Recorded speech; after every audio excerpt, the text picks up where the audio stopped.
Olá, olá, bom dia, pessoal de casa. Pessoal de casa, um testezinho rápido aqui com o microfone. Tá tranquilo aí para vocês? Dá um feedbackzinho para nós, por favor, do microfone, se tá tranquilo.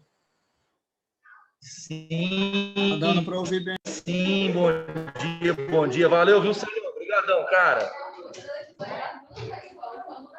Valeu, pessoal de casa, pessoal de sala. Olha só, eu tava até suando aqui já, pensando, Jesus, será que esse trem não abre, não? Abriu.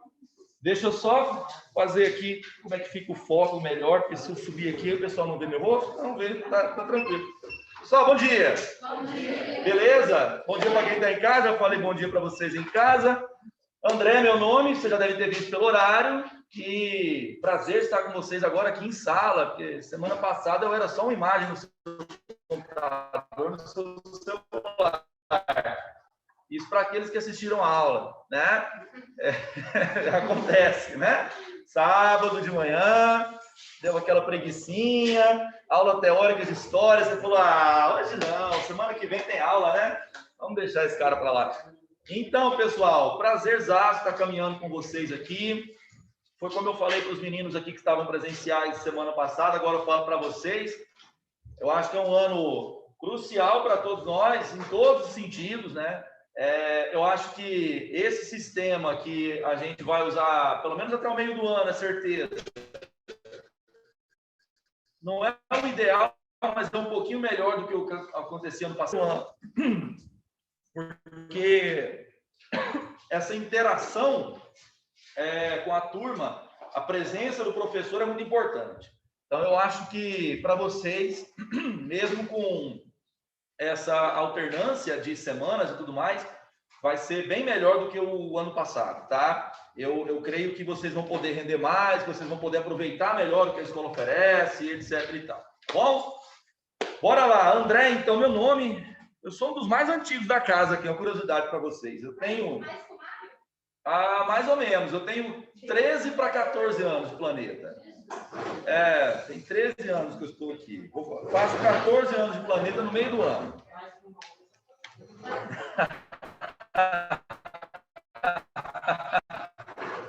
Mário é meu amiguinho, que isso aí. Mário é meu brodinho.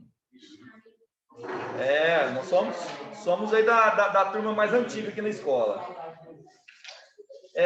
Pessoas, eu estou aqui desenvolvendo com vocês o HG3, tá bom? Para quem for acompanhar pelo material, na parte de história geral, a página 10, tá? No de teoria aqui, ó, tá? HG3. Eu vou usar essa parte aqui de caderno 1 da história antiga. Quem perguntou? Cadê a pessoinha? É esse aqui, caderno 1 da história antiga. Aqueles primeiros capítulos, HG1, HG2, eu expliquei na semana passada, mas eu acho que vale explicar presencial para vocês também. No começo da aula, quando vocês estavam online, eu comentei. São temas que nós não temos mais incidência alguma em vestibulares e Enem. Hebreu, persas, fenícios, isso não cai em lugar algum. E também essa parte de civilizações orientais.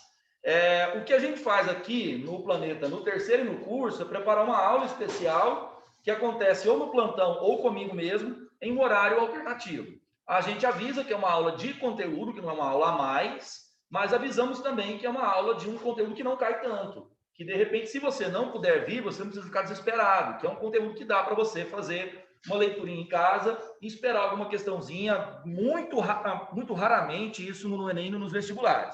Então, não é um conteúdo que eu vou saltar. Nós, na verdade, vamos reprogramar o H1 e o H2 para uma outra aula. E essa aula acontece sempre mais próxima do Enem, tá? Igual, nessa temporada 2020-2021, a gente acabou tratando desses temas num plantão. A aula foi dada pelo Calef, pelo Thiago Calef. Ele trabalhou essa aula numa tarde com o pessoal, tá? Foi um plantão, né? Ele marcou o conteúdo e o pessoal acabou estudando esses temas de pré-história e antiguidade oriental, né?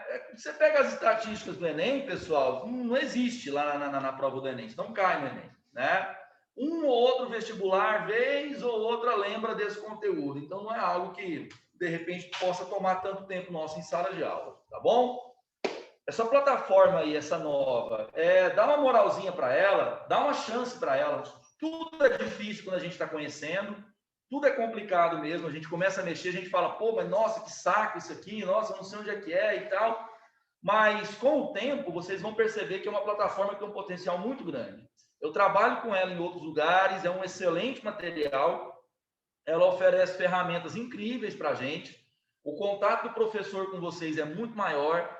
Por exemplo, eu já não preciso mais passar pela coordenação para disponibilizar material para vocês.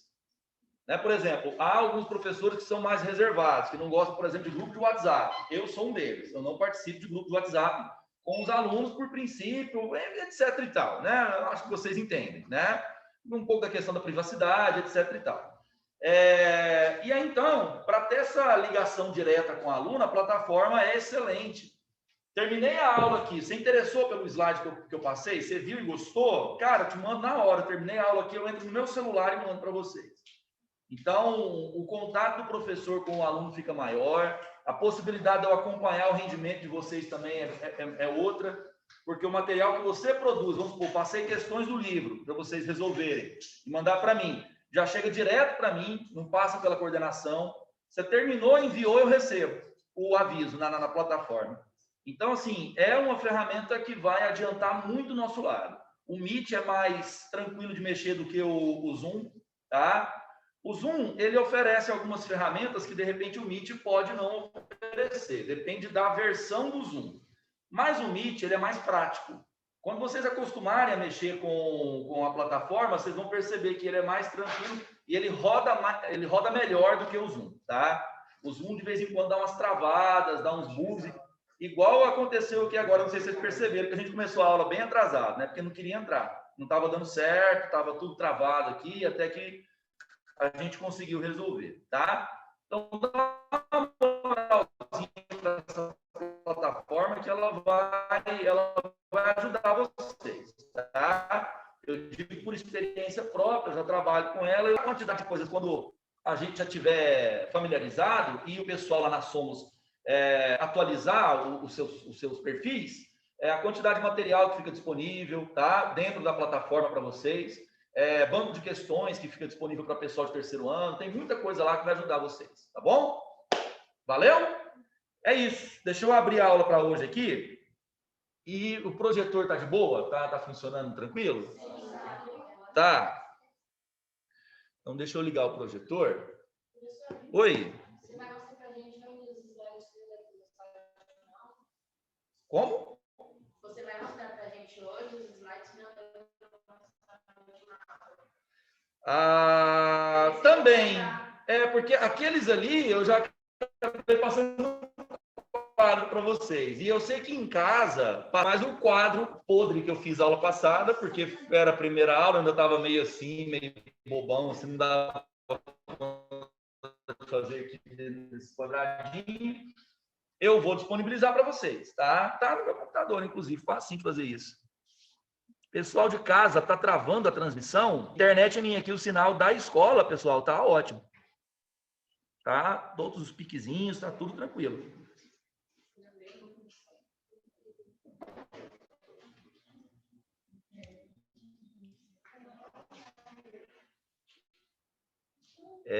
Não sei se vai. Tá travando bastante.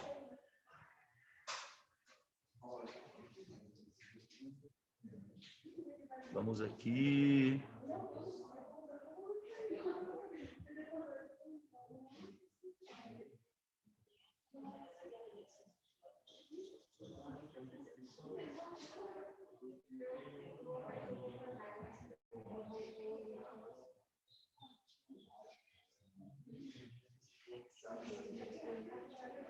Aula de Grécia.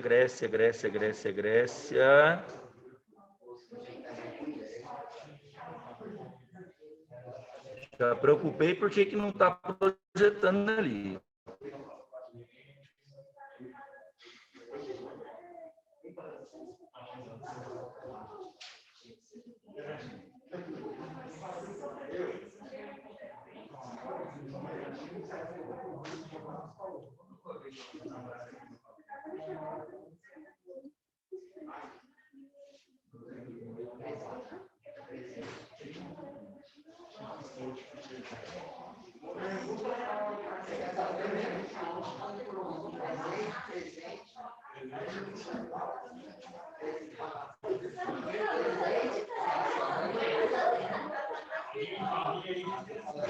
Pessoal de casa, eu estou selecionando aqui a aula, tá? O computador está meio canseira para abrir aqui, mas já abre aqui para a gente.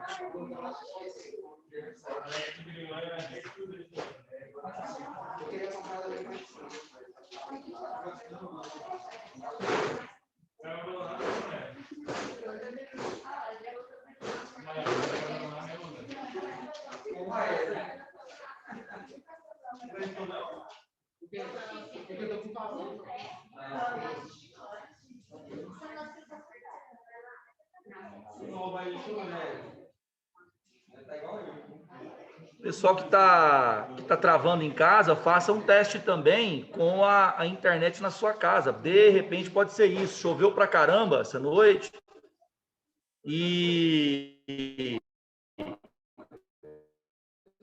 isso pode prejudicar. Eu não sei lá na casa de vocês. Quando eu saí da minha casa, eu não tinha... Se eu tivesse que dar aula de casa, eu teria um problema hoje.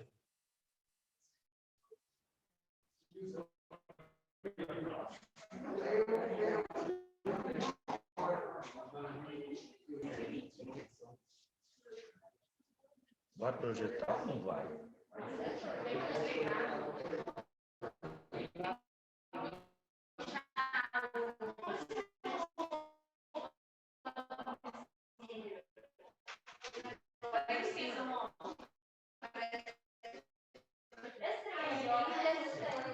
Oi.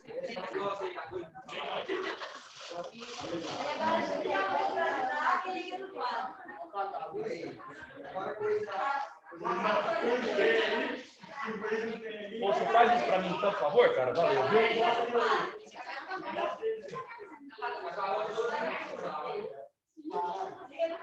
Vixe, tem que apagar tudo mesmo? Vou matar vocês de sono agora. Putz, cara, eu achei que apagava só as da frente aqui, ó. É. Vixe, agora chamei para dormir mesmo.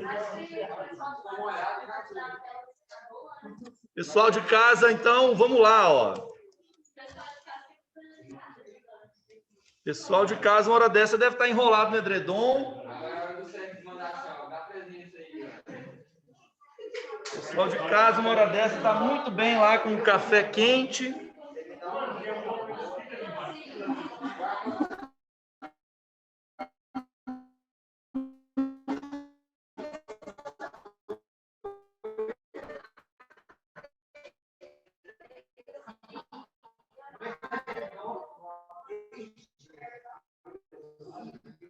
O pessoal, semana passada, eu tinha uma apresentação de slides para aquilo que a gente estava vendo, né? No quadro, ficou.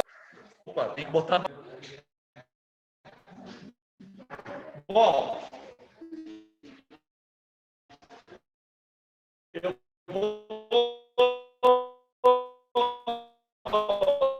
disponibilizar o material puro por conta do. Bom, aqui teria as habilidades envolvidas, tem, né, na tela.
Isso. Tá dando pra ver nada aí. O áudio tá ruim, professor.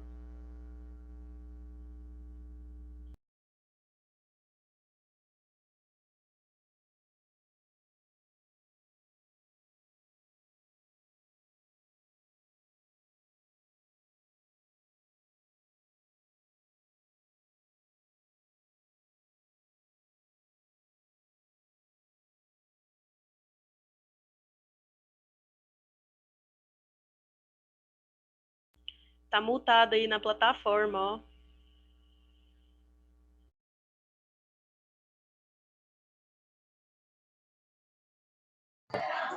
Oi, pessoal. Pessoal, o áudio chegou? Melhorou o áudio. E dá esse feedbackzinho aí, pessoal. Melhorou o áudio?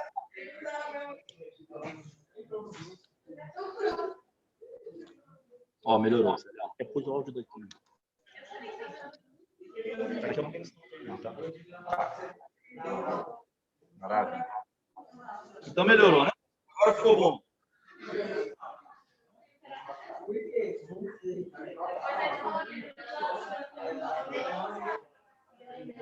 Porque você está pegando o áudio do celular agora, para liberar o áudio. Só Tá legal. Não, beleza. Beleza, é isso. Pessoal, na nossa aula passada, deixa eu só fechar aqui.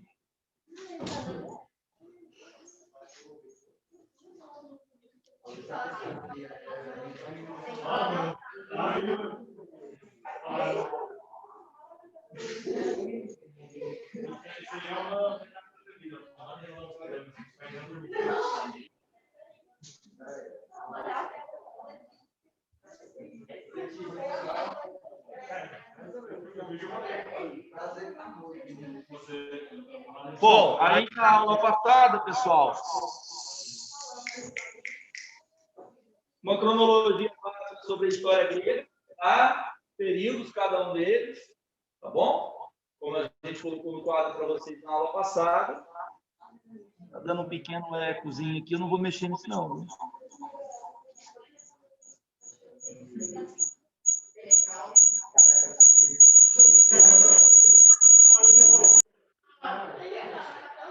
Me senti no filme de terror agora.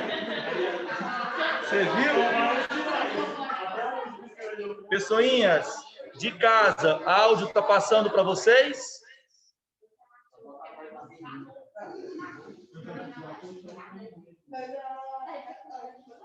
Entra o Célio aqui com a faca. Pessoas, aqui ó.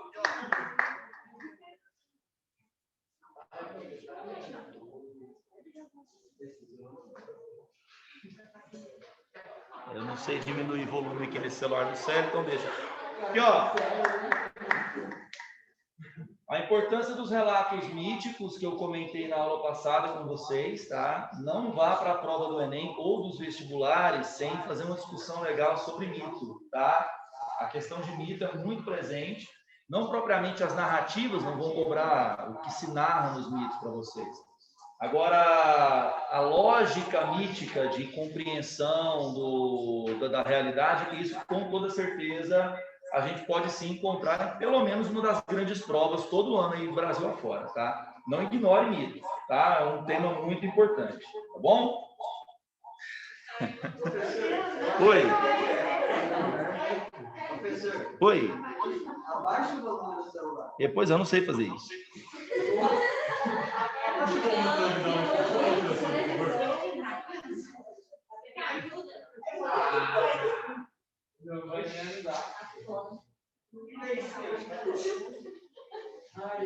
Vamos ver se ficou melhor assim.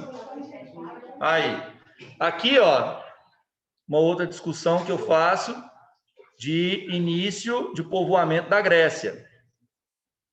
Nesse próximo slide aqui, a gente fala sobre aqueus, jônios, eólios, dórios, que eu comentei na aula passada, e a formação das comunidades de tipo primitivo, né, as comunidades micênicas, né, e tudo mais. A contribuição da ilha de Creta, eu comentei rapidamente em sala na semana passada, tá? Não costuma ser tão acionado em vestibulares e Enem. E por último aqui, a questão da Guerra de Troia, tá? Que é uma etapa importante da história grega, justamente porque marca o primeiro grande ápice da história da civilização helênica, da história da civilização daquela galera naquela região ali, tá? A Guerra de Troia acontece por volta de 1400 anos antes de Cristo, 1400, 1450. É em cima desse acontecimento que os gregos desenvolvem a maioria das suas narrativas, dos seus ciclos mitológicos, tá? Ilíada e Odisseia estão ligadas intimamente a esse acontecimento aqui, tá bom? A famosa Guerra de Troia. E aí, então, depois desse período de formação da Grécia, que eu tratei na aula passada, tem um mapinha aqui para mostrar para vocês, ó. Nós temos aqui uma dimensão um pouco maior, né, de Hélade em relação ao que é Grécia, né? O que seria a Grécia atual, né? O território da Grécia atualmente, tá? Nós temos aqui essa parte do mapa, né, onde nós temos o país chamado Grécia. Agora, note que as partes aí no mapa que estão coloridas, né, correspondem a uma área muito maior, que era a área onde a cultura grega antiga se espalhou, que a gente chama de Hélade, tá bom? A Hélade, então, é essa área bem maior, ó, tá vendo? Pega partes ali da Ásia, ó, perto da Frígia ali, tá vendo? Ó? Essa parte toda aqui, ó, de início da Ásia Menor, né? Aqui a ilha de Creta, que está já no meio do caminho para a África, ali embaixo, né? Aqui toda a área da Grécia atual, e tem um detalhe, esse mapa, ele se resume apenas a essa região do Mar Egeu. Na verdade, a cultura grega também foi influente e ajudou a formar outras civilizações, por exemplo, aqui na Itália, a civilização romana antiga, ela tem um contato direto com essa civilização grega aqui também. Existem colônias gregas fundadas no norte da África, aqui um pouco mais para frente, tá bom? Então, isso aí é para a gente ter uma ideia. Geralmente, eu trabalho com esse mapa, a ideia de que a noção de Hélade é maior do que a ideia de Grécia, né? Quando a gente fala Grécia antiga, de repente a gente pode incorrer no erro de pensar, estou estudando a história de um país chamado Grécia. E, na verdade, não. A civilização grega era muito maior do que o conceito que nós temos de Grécia propriamente dito, tá? Por isso que o microfone não funciona, né? O André pisa no cabo dele toda hora. Pois é. Ei, André. Isso assim fica melhor. Aí. Gambiarra não, né? Nem um pouco. Ah, Maria. Vamos lá. É sério, cara, tá difícil. Fim da civilização cretomicênica. O que é isso? A primeira parte da história grega é aquela parte que eu chamei na aula passada de período pré-homérico. Nesse período, a gente tem a formação, então, de uma cultura primitiva grega, uma mistura de jônios, aqueus, eólios, com a cultura cretense. O ápice desse momento é a Guerra de Troia. Mas, por volta ali de 1200 a.C., esse primeiro protótipo, esse primeiro modelo de civilização grega entra em crise. Por quê? Chegam novos grupos populacionais, vindos da Ásia também, são os últimos indo-europeus que chegam na região da Grécia, são os dórios. E essa galera começa a tomar terras férteis na região sul da Grécia, conhecida como Peloponeso. Ao começar a tomar as terras ali na região do Peloponeso, os dórios provocaram uma migração em massa de povos que ocupavam aquela região. Isso porque os dórios eram muito bons, militarmente falando, trouxeram tecnologias novas da Ásia para a região da Grécia, principalmente armas mais resistentes, armas de ferro. A galera que já estava na Grécia, aqueus, jônios, eólios, esse pessoal ainda usava, por exemplo, muita arma de madeira e osso, pedra, porque a gente está falando aqui ainda de um período mais primitivo, né? Essa diferença técnica, né, entre dórios e os outros grupos pesou favoravelmente para os dórios. E aí eles começam a tomar as terras da galera ali na Grécia, essa galera começa a migrar, correr para outros lugares, Os livros de história, principalmente os mais tradicionais, vão chamar isso aí de diáspora. Essa palavra, diáspora, significa fuga em massa, tá? Toda vez que você vê essa palavrinha, aconteceu várias vezes na história, é fuga em massa. Ou um deslocamento forçado, também encaixa. Aliás, até encaixa melhor. Deslocamento forçado, tá? Vamos pegar algumas aplicações. Você pega a história do Brasil, né? Na história do Brasil, o deslocamento de população africana para cá, né? População que foi escravizada na África, chega aqui na condição de cativo, né? Essa população veio para cá entre os séculos 16, 17, 18, 19. É chamada a diáspora negra e é a maior diáspora da história até hoje. A gente tem números aproximados, porque não havia um controle muito severo desses números, né, e tudo mais. Esses números dizem para a gente que entre 5 e 7 milhões de indivíduos vieram para cá nessas condições. É um dos maiores dramas humanos, é uma das maiores atrocidades já cometidas pelo gênero humano desde o princípio dos tempos. É a maior diáspora de todos os tempos. A gente tem a diáspora judaica. No ano 70, o Império Romano ficou de saco cheio do tanto de problema que os judeus causavam. Os judeus estavam sempre ali se agitando, questionando a autoridade romana. Vou falar disso na aula de Roma, inclusive. Então, no ano 70, o imperador falou, cara, chega, esses judeus são chatos demais. Eu tive uma ideia, vai lá e mata todo mundo. Não, melhor. O que sobrar, vocês dividem e vendem como escravo. Espalha esse povo, tá? Queima tudo lá em Jerusalém, não deixa pedra sobre pedra. E o exército romano foi e cumpriu a ordem. Queimou Jerusalém inteira e quem sobreviveu foi vendido como escravo para as áreas mais diferentes do Império Romano, né? Essa é a diáspora judaica, que espalhou o povo judeu. Então, a gente usa essa palavra diáspora para vários acontecimentos na história. Aqui, a galera está fugindo dos dórios. Os dórios chegaram, arrebentaram com todas as pequenas cidades que já existiam por ali, e isso trouxe uma mudança substancial na forma de se organizar dentro da Grécia Antiga. Por exemplo, é nesse momento que começam a aparecer a propriedade privada, é nesse momento que começam a aparecer comunidades baseadas principalmente na liderança de clãs mais fortes, clãs guerreiros. Então, aquelas comunidades primitivas, mais simples do início da história da Grécia, acabaram cedendo espaço para comunidades agora onde a complexidade social, econômica vai começar a ficar maior, tá? Então, o que a gente está vendo em história da Grécia aqui é um caminhar. Na aula passada eu falei de comunidades primitivas, hoje eu estou começando a falar de comunidades onde existe propriedade privada, onde existe, por exemplo, uma estratificação social um pouquinho mais complexa, tá? Então, a gente está caminhando nessa história. Aqui comigo, ó. Professor. Fim da civilização cretomicênica, né? O início aqui do período homérico, que é o segundo período da história grega, tá bom?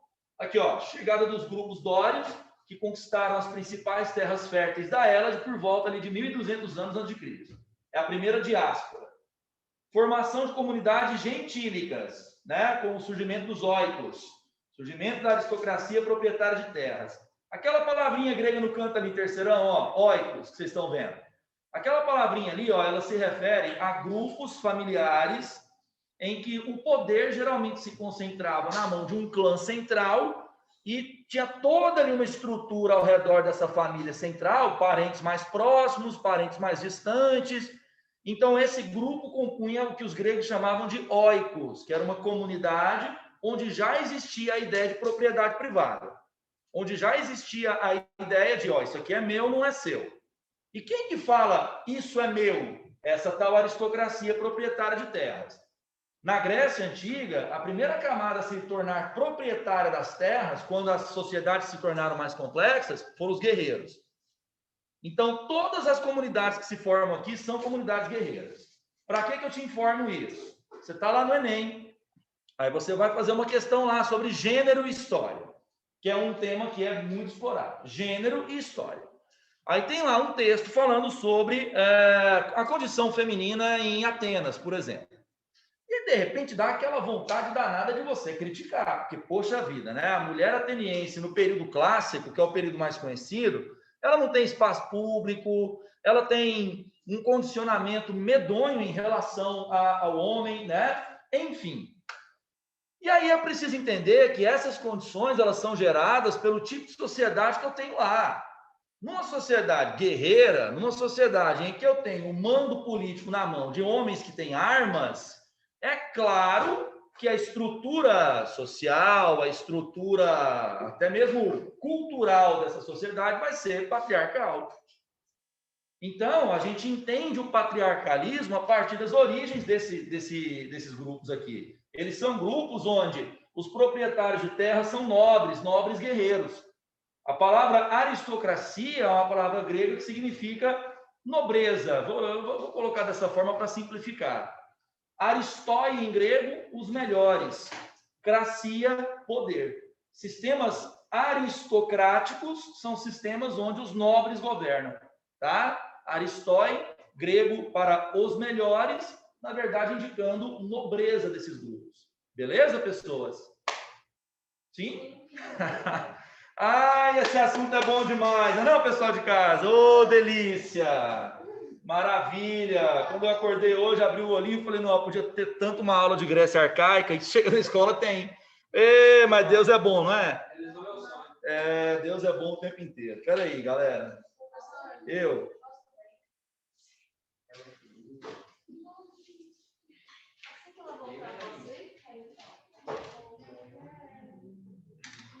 Pode sim. Vamos lá. O desenvolvimento cultural, político, econômico, social dessas comunidades que eu estou explicando para vocês levou à formação de cidades-estado. Então, aqui, quando surgem essas primeiras cidades mais organizadas, maiores, mais desenvolvidas, a gente geralmente marca na história grega a transição de período. Então, veja, lá, período da aula passada, período pré-homérico. Vai derrubar aí, ó. Da Grécia. Ele vai até a Guerra de Troia. Período homérico é quando começa a invasão dos dórios e o fim daquelas comunidades primitivas. Aí o próximo período é o arcaico. Qual, professor? De formação das cidades-estado. Como se formaram essas cidades, professor? Elas vêm de núcleos populacionais que eram organizados de maneira clânica. Para eu explicar o que é um clã, é facinho. Quer ver? Pensa lá aquele churrascão que reúne a família toda.